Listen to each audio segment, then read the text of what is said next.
tidaknya pada tingkat asas dan tingkat dasar, yakni sekolah rendah.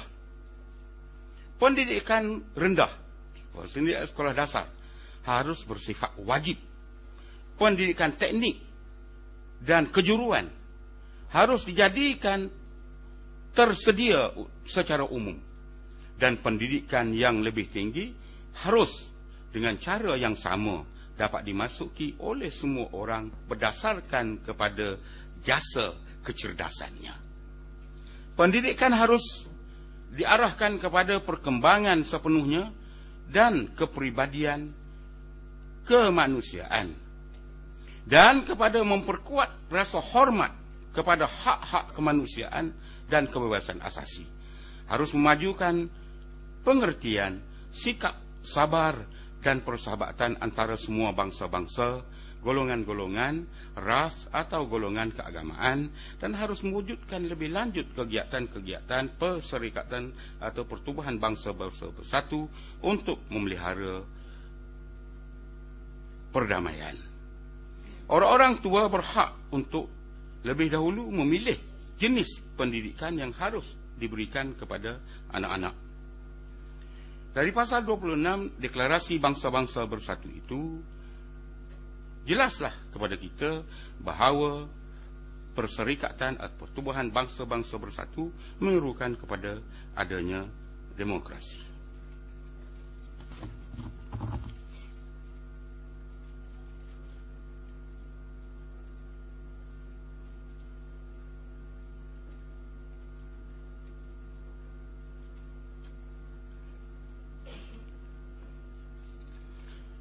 Penerapan demokrasi pendidikan itu adalah untuk memberikan kesempatan kepada para pelajar-pelajar untuk mencapai peringkat tertinggi dalam bidang mereka masing-masing, dan juga memungkinkan kanak-kanak dari semua lapisan masyarakat mencapai pendidikan setinggi mungkin berdasarkan kemampuan kecerdasan mereka dan memenuhi syarat-syarat yang ditetapkan oleh institusi-institusi pendidikan.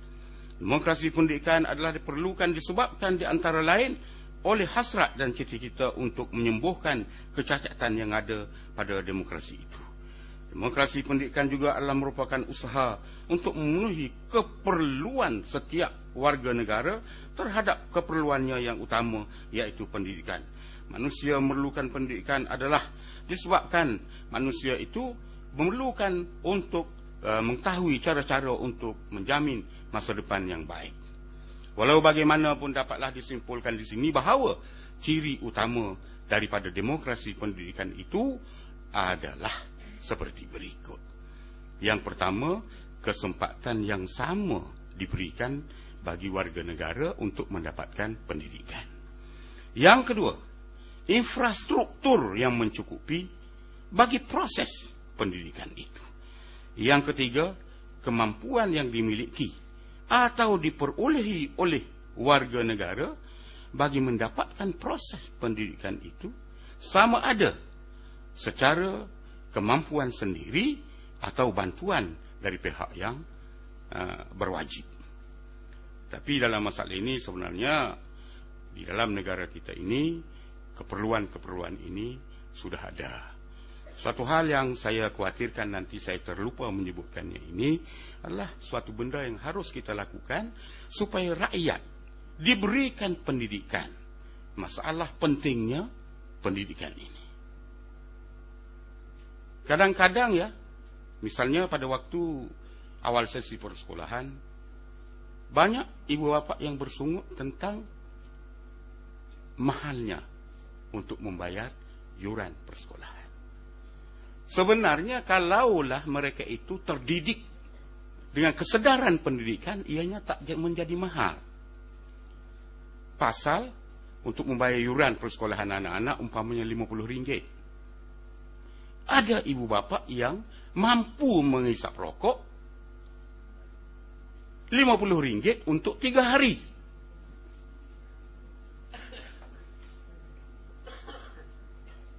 Tetapi mereka tidak mampu membayar yuran RM50 untuk setahun. Ini masalahnya. Jadi menimbulkan masalah. Memang saya tahu bahawa memang bagi rakyat kecil, rakyat gembel. Kalau gembel dia marah ya, rakyat kecil yang berpendapatannya rendah, yang kurang terdidik, mengeluh tentang mahalnya pendidikan. Akan tetapi orang yang sama saya melihat, dia merokok, tak berhenti-henti. Saya tanya, berapa bungkus sehari? Katanya, 4 bungkus saja.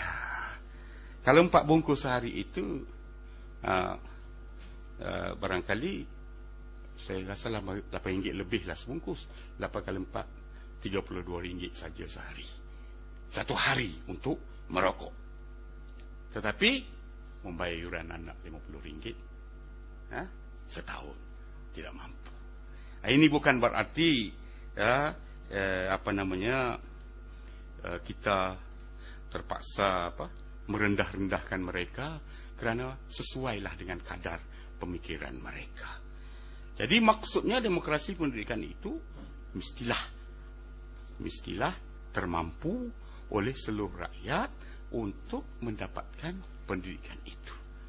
Dan supaya rakyat menjadi mampu, kerana memang rakyat mampu, suatu pendidikan kemasyarakatan hendaklah disebarkan di kalangan rakyat tentang pentingnya perancangan pendidikan bagi anak-anak mereka. Tuntutan terhadap demokrasi pendidikan ini sebenarnya di mana-mana. Sebagai seorang guru di dalam isu-isu semasa umat Islam, maka saya melihat pada umumnya negara-negara Islam itu masih besar persentasenya, peratusannya buta huruf. Sedangkan pada negara-negara Islamlah terletaknya kunci ekonomi dunia pada masa sekarang. Daripada negara-negara anggota OPEC, 17 daripada negara anggota OPEC itu, atau 14 daripada negara anggota OPEC itu adalah negara-negara umat Islam. Oleh karena itu saya ingin menyebutkan suatu keluhan yang dikemukakan oleh Profesor Dr. Abu Hanifah, yaitu seorang Menteri Pendidikan Indonesia pada zaman dahulu, dan kemudiannya menjadi Duta Besar Indonesia di Persyarikatan atau di Pertubuhan Bangsa-Bangsa. Dia menulis, tapi artikel ini sebenarnya kira-kira 30 tahun yang lalu. Tetapi apa yang dia mahu kelihatannya belum tercapai. Apa katanya? Pemuda-pemuda harapan bangsa. Banyaknya lebih dari 40% dari jumlah bangsa Indonesia, yang pada waktu itu berjumlah 125 juta, adalah berumur di bawah 14 tahun. Dan sebagian besar mungkin sekali tidak dapat masuk sekolah atau jatuh di tengah jalan sebelum tamat sekolah menengah atas, kerana kurang ongkos buat meneruskan sekolahnya. Karena itu kerana ibu bapa tidak sanggup mengongkosinya. Tanah air Indonesia kepunyaan mereka juga. Dan logis mereka mempunyai saham dalam rezeki nganggur hasil bumi Indonesia, seperti minyak bumi, gas bumi, hutan, nikel, dan lain-lain, buat mengongkosi pendidikan mereka. Apakah kesudahannya hanya orang kaya sahaja yang dapat menjadi orang pandai dan berharga di tanah air Indonesia yang kaya raya ini? Minyak bumi diperkirakan akan berproduksi 529 juta barrel dalam tahun 1974-1975 dan menjadi 570 juta barrel pada tahun 78-79. Bila mana disedekahkan yang sebenarnya hak mereka, pada tiap satu barrel minyak itu $1 sahaja buat pendidikan bangsa, maka seharusnya tiap murid dengan mudah masuk sekolah tanpa bayar wang masuk, dari sekolah-sekolah dasar sampai dengan sekolah lanjutan. Sebab 529 juta atau 260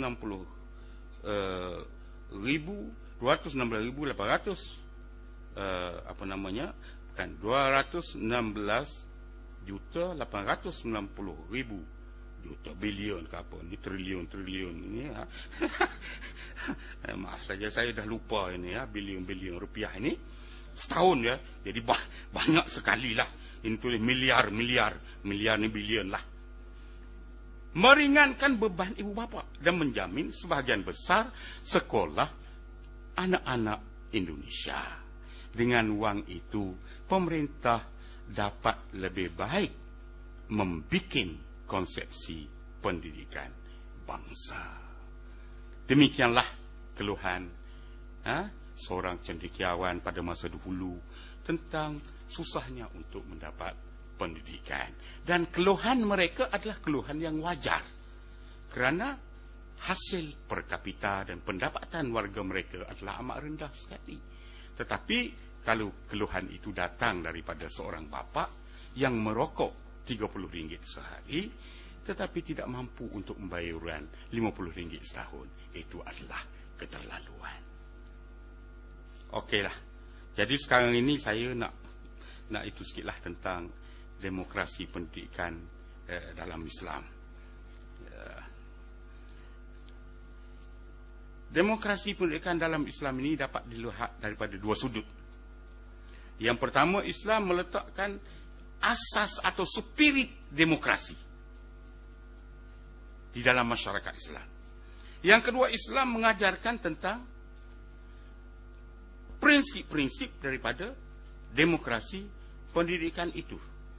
Ini tidaklah saya perlu membincangkan dengan panjang lebar, kerana sebenarnya waktu dia peruntukkan saya ini masih ada 3 minit saja lagi. Jadi yang pertama ya, bahawa Islam meletakkan orang Islam itu pada satu taraf. Tiada beza di antara satu kelas dengan kelas yang lain. Tiada beza di antara orang Arab dengan orang yang bukan Arab. Antaranya hadis Nabi sallallahu alaihi wasallam, kullukum banu Adam wa Adama kullukum banu Adama wa Adamu khuliqa min turab liyantahiyanna qaumun yaftakhiruna bi abaihim. Semua kamu adalah keturunan Adam, dan Adam diciptakan dari tanah. Suatu kaum hendaklah menghentikan berbangga-bangga dengan leluhur atau asal-usul mereka. Selain daripada itu banyak ayat-ayat Al-Quran yang menganjurkan soal syura. Wa syawirhum fil amr wa amruhum syura bainahum. Selain daripada itu, Islam juga mengajarkan tentang keadilan untuk semua. Tetapi dalam hal ini saya perlu membacakan suatu hadis Nabi sallallahu alaihi wasallam yang berbunyi, atashfa'u fi haddin min hududillah. Saya baca dia punya terjemahan saja.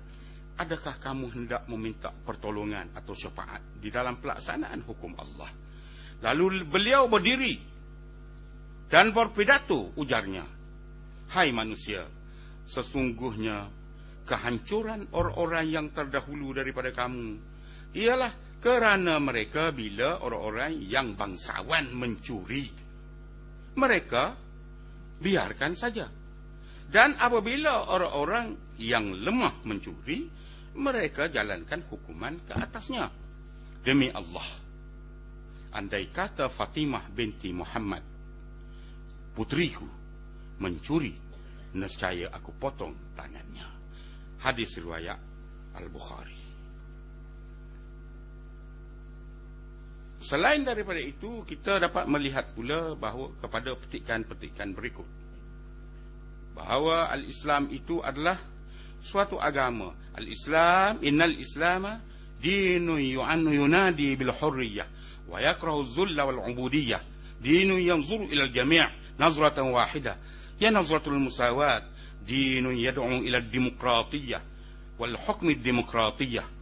Dinun yad'u ila al-ikha'i wasyura fil hukm.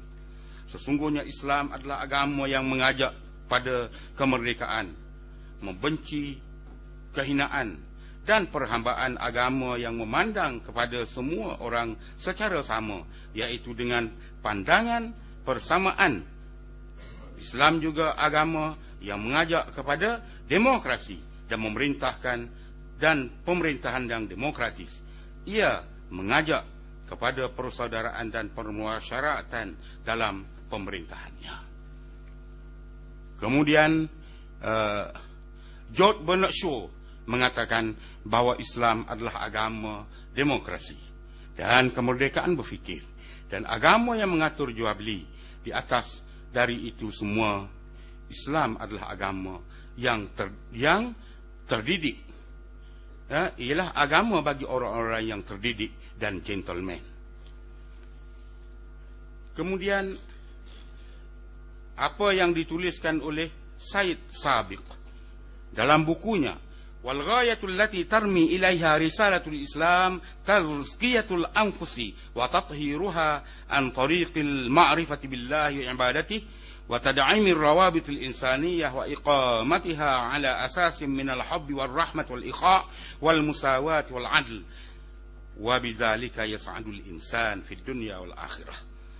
Tujuan daripada risalah Nabi Muhammad sallallahu alaihi wasallam ialah untuk membersihkan dan mensucikan jiwa dengan cara mengenal Allah dan beribadat kepadanya, juga meneguhkan ikatan kemanusiaan dan mendirikannya di atas prinsip cinta kasih, sayang, persaudaraan, persamaan dan keadilan.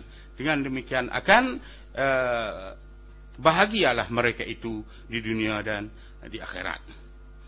Seterusnya kita melihat bahawa dalam Islam memang mengajarkan tentang demokrasi pendidikan ini. Kita melihat bahawa Nabi sallallahu alaihi wasallam tidak pernah membezakan di antara sahabat-sahabatnya untuk mendapatkan pendidikan. Sebagaimana yang diceritakan di dalam sebuah hadis Nabi sallallahu alaihi wasallam bahawa Nabi sallallahu alaihi wasallam pada suatu hari terlalu bersemangat untuk mengajak orang-orang bangsawan Quraisy masuk Islam. Tiba-tiba datanglah Abdullah ibn Maktum dan dibuat doa saja oleh Nabi sallallahu alaihi wasallam. Maka turunlah ayat abasa wa tawalla an ja'ahu al-'ama wa ma yudrika la'allahu yazakka ila akhir ayah. Dia yakni Muhammad bermuka masam dan berpaling kerana telah datang seorang buta kepadanya. Tahukah kamu barangkali dia ingin membersihkan dirinya dari dosa, atau dia ingin mendapat pengajaran, iaitu pengajaran itu memberi manfaat kepadanya. Adapun orang-orang yang merasa dirinya serba cukup, maka kamu melayannya, padahal tidak ada seruan atasmu kalau dia tidak membersihkan diri, yakni beriman.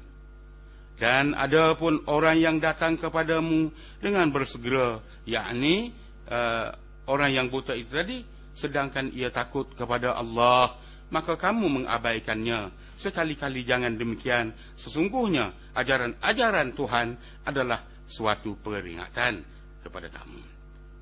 Selain daripada itu, kita dapat melihat tentang sejarah tentang demokrasi pendidikan dalam peradaban Islam dengan kejayaan-kejayaan dalam dunia Islam itu.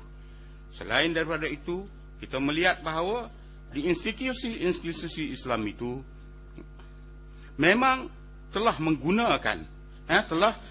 melaksanakan prinsip-prinsip Islam itu. Sepanjang sejarah pendidikan Islam, prinsip demokrasi pendidikan ini benar-benar dilaksanakan, baik di kala pendidikan Islam itu masih berpusat di masjid-masjid, rumah-rumah para pendidik, balai-balai sastra, maupun toko-toko buku dan di pasar-pasar. Tidak kita dapati satu pemerintahan Islam manapun yang melarang rakyatnya dari golongan miskin dan mendapatkan pendidikan dari pusat-pusat pendidikan yang ada pada zamannya. Malahan banyak didapati dalam sejarah pendidikan Islam, pemerintah mengeluarkan biaya-biaya yang bukan sedikit bagi kepentingan pendidikan, baik untuk mendirikan sekolah-sekolah membayar gaji guru-guru dan memberi bantuan dan beasiswa kepada para mahasiswanya yang kurang mampu. Sebagai contoh kepada apa yang berlaku ini, dapat dilihat kepada beberapa pusat pendidikan yang didirikan pada masa kegemilangan Islam, iaitulah Baitul Hikmah, yang keduanya Darul Ilmi, yang ketiganya Madrasah Nizamiyah di Baghdad, yang keempatnya Jami'ul Azhar di Mesir, atau sekarang ini dikenal sebagai Al-Jami'atul Azhariyah, yakni University Al-Azhar.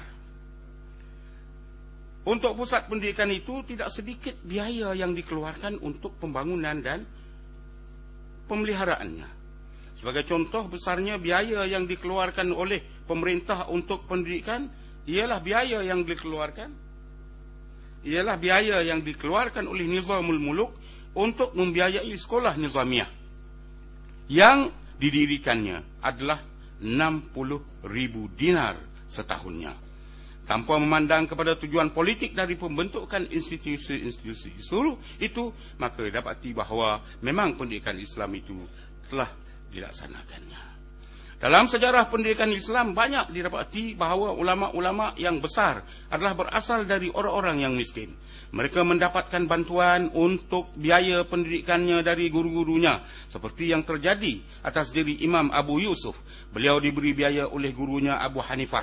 Hal ini diceritakan sendiri oleh Imam Abu Yusuf yang mengatakan bahawa beliau pernah belajar hadis dan fiqh, sedangkan dia adalah seorang miskin yang serba kekurangan.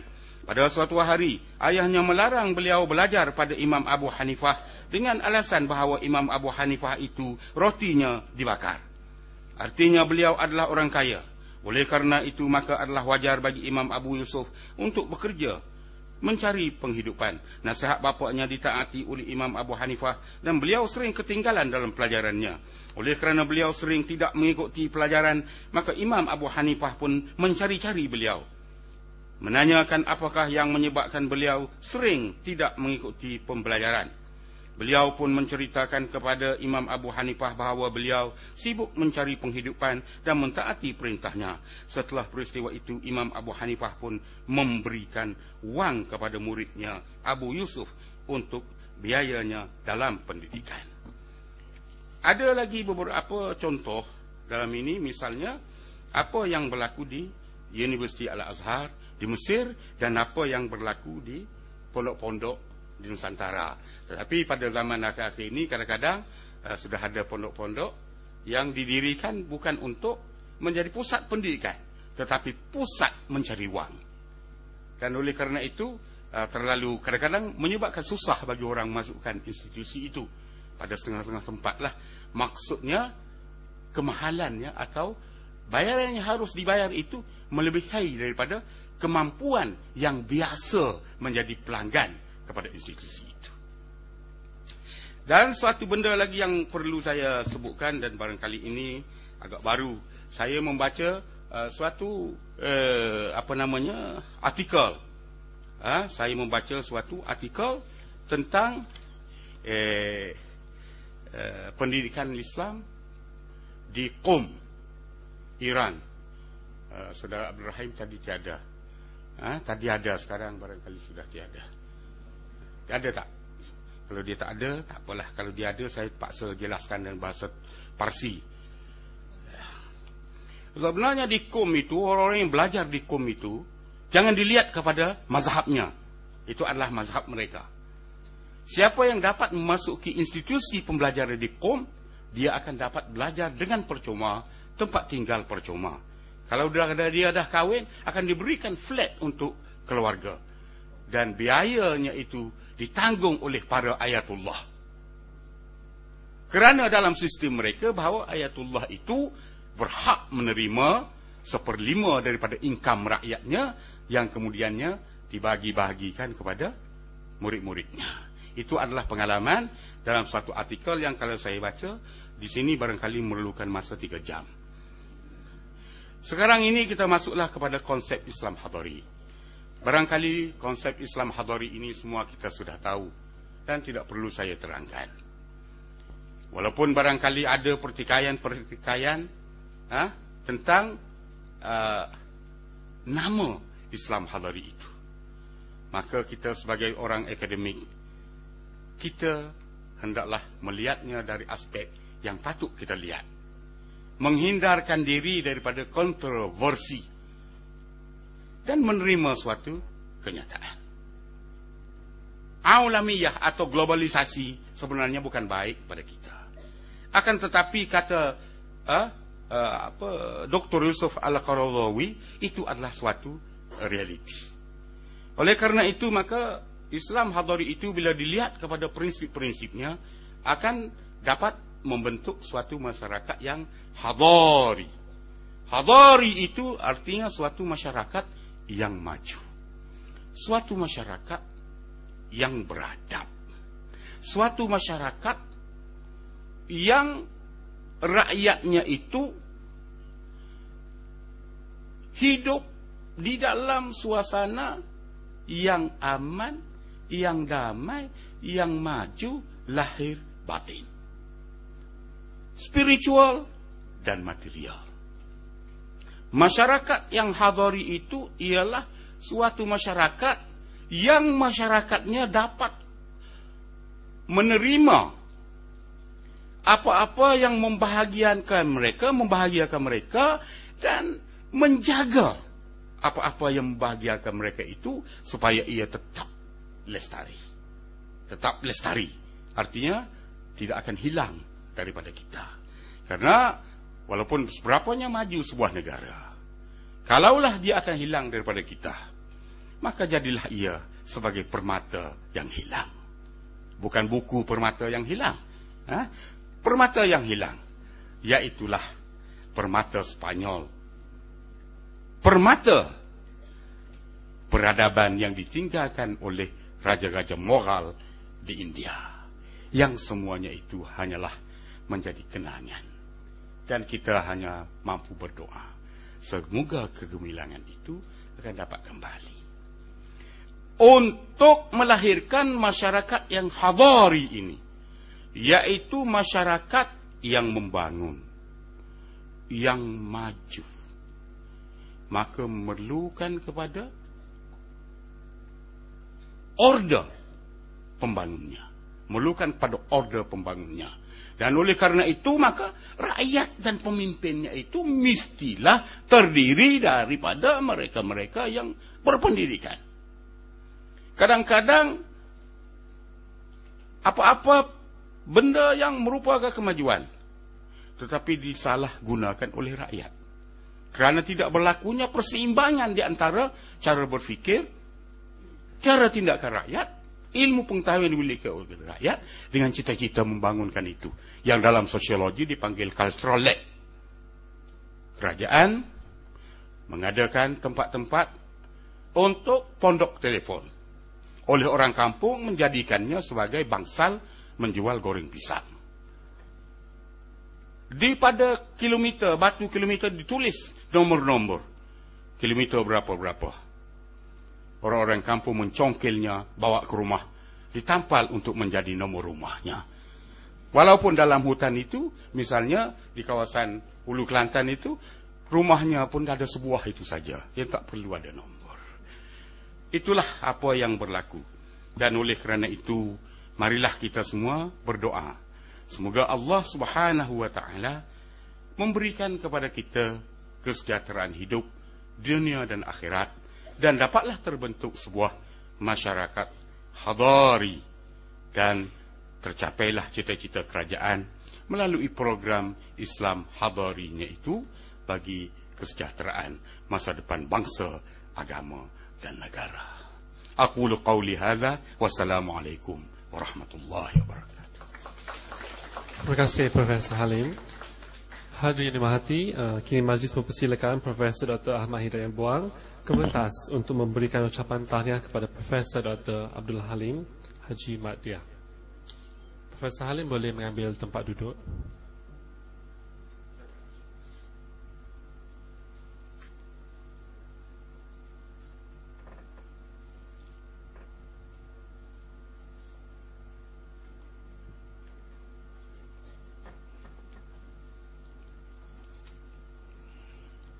Terima kasih kepada pengacara Tahniah diucapkan kepada Profesor Dr. Abdul Halim Haji Mat Diah di atas syarahan perdana yang sebentar tadi disampaikan sebagai syarat pelantikan sebagai seorang profesor. Saya tidak bercadang untuk menghurai ucapan syarahan ini kerana sudah jelas maksudnya kepada hadirin sekalian. Sungguh pun ada kadang-kadang dalam syarahan tersebut diselang-seli dengan istilah-istilah Indonesia. Apatah lagi saya melihat ramai yang begitu khusyuk meneliti syarahan ini. Itulah syarahan akademik. Sebagaimana syarahan akademik yang lain dan juga sebagaimana buku-buku akademik yang lain, tak popular, tak begitu digemari. Namun begitu, syarahan akademik sebagaimana buku akademik akan bertahan lama, bertahun-tahun lamanya, puluhan tahun, ratusan tahun, bahkan ribuan tahun lamanya, sebagaimana yang berlaku di dalam amalan ataupun tradisi ilmiah atau ilmu Islam. Saya pasti ramai yang tertarik dengan ucapan syarahan ini. Namun begitu, sebagaimana amalan tradisi syarahan perdana, tidak ada soalan yang akan dikemukakan kepada pensyarah. Namun saya rasa boleh tuan-tuan dan puan-puan selepas ini bertanya ataupun berjumpa dengan Profesor Abdul Halim, terutama untuk mendapatkan teks ucapan ataupun syarahan beliau. Dan saya percaya teks dan ataupun syarahan tadi ada pada yang berbahagia Prof, dan mungkin ada di kalangan khalayak yang mendengar akan berminat untuk memilikinya. Paling tidak pun yang berbahagia Datuk Seri Panglima tadi telah memesan kepada saya supaya dikirim kepadanya soft copy syarahan tersebut. Akhirnya saya sekali lagi ingin mengucapkan tahniah di atas ucapan tadi, syarahan tadi, dan pihak saya mendoakan kepada Profesor Abdul Halim dan keluarga diberikan kesihatan, kelapangan, dan juga dimurahkan rezeki untuk terus sama-sama berusaha dan menyumbang bakti untuk memajukan bidang akademik yang diteburi ini sehingga akhir hayatnya. Terima kasih sekali lagi pada semua yang hadir dan sudi untuk mengikuti syarahan perdana akademik pada kali ini. Dan insya-Allah kita berdoa dan saya berharap kita semua akan dapat sekali lagi bertemu di kesempatan yang akan datang. Para dekan-dekan, para timbalan dekan dan timbalan